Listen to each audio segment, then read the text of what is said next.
Mosako, thank you so much for joining us for this conversation. I know that there's a buzz around Gallagher Estate with the gathering of the BRICS Business Council.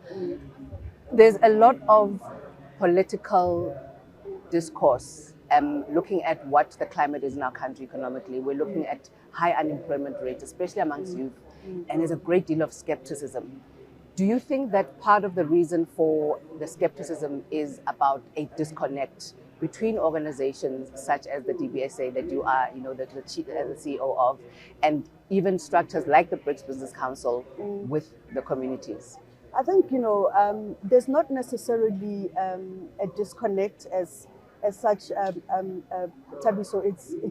It's really about how we find solutions, to address those challenges that the youth is faced with.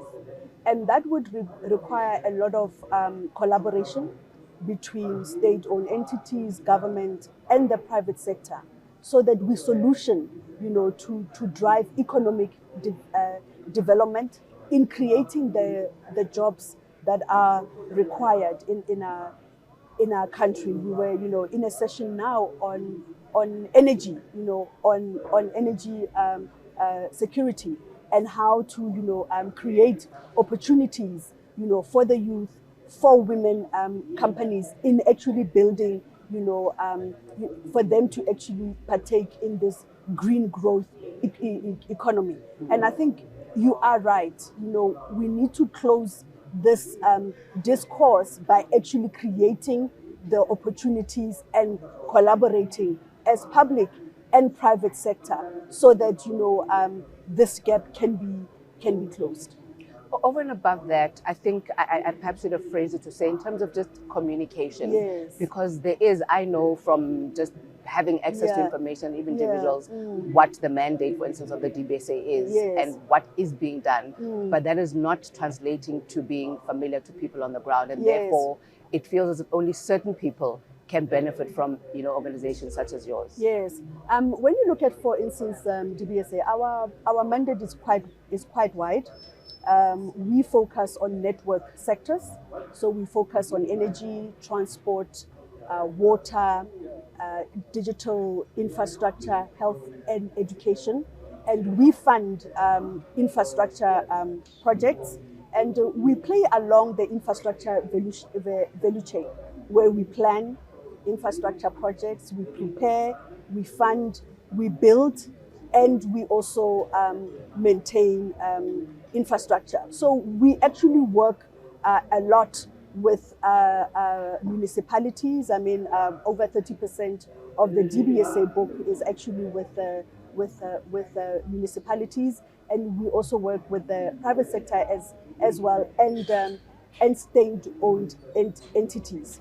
So when you look at the work that we do on the funding side, we fund projects, and projects create jobs on the ground. And in our infrastructure delivery division, we actually work with a whole spectrum of construction companies across the country to actually, implement and maintain infrastructure. So I think one of the things is it's really about, how we get out there, and tell people more about what we are doing as an institution. And this is actually a great opportunity to do that. How do we also make sure that when we look at gatherings such as this, that it's not talking above people? Because at the end of the day, as a government run and owned entity, you are for the people, you serve the people. And there's, again, I go back to the disconnect where people know that there's this BRICS thing happening, they know that there's a DBSA, but how does it actually affect and impact my life? Okay, how then it actually impacts your life, this engagement? For instance, it's an opportunity for us to engage with our counterparts in our in the various countries on how they are solutioning for some of the challenges that they are faced with.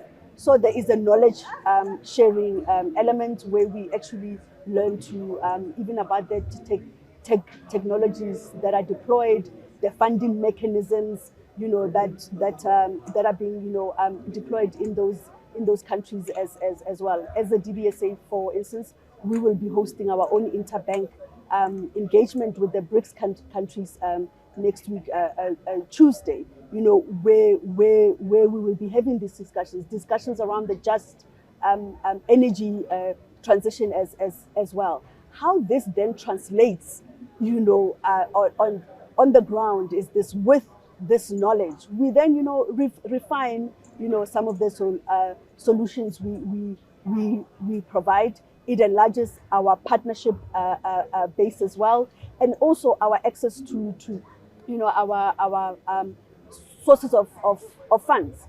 And in that way, with the solutions, with the funding, we can then use those resources. We can use that knowledge to support our clients.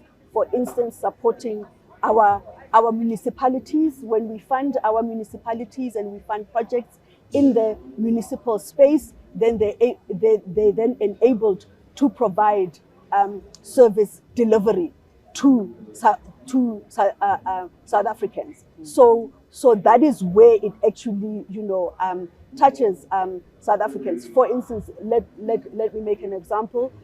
A few weeks ago, we signed an agreement with the Green Climate Facility to the tune of $235 million US. 35 of that is actually going to go to project preparation. The rest is actually going to go to projects in the water space, right? So that enables us to, fund water projects, and the beneficiaries of using the water and having access to water goes to ordinary South Africans. And in closing, because as I said, there's a buzz around here, and you've also got to move to other spaces. Yes. What is the biggest challenge now that, as South Africans, we need to be aware of as we chart the way forward with all these initiatives that you've just mentioned now, and you are the the CEO of the DBSA? What is the biggest challenge that you face right now? I think the biggest challenge that we face is really about getting everybody to collaborate. Really changing the narrative infrastructure around the future of South Africa, and I think for us, what is really going to be important is really for us to collaborate more as government and private sector to really come up with solutions in building this economy. Mosako, and just very proud and really humbled to have had the opportunity to chat with you as a home girl from Harangua.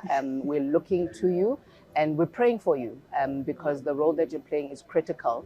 You are appointed for a time as this for a reason, and we trust that you will do what you've been appointed and mandated to do. Okay, thank you so much, Thabiso. Blessings always. Thank you.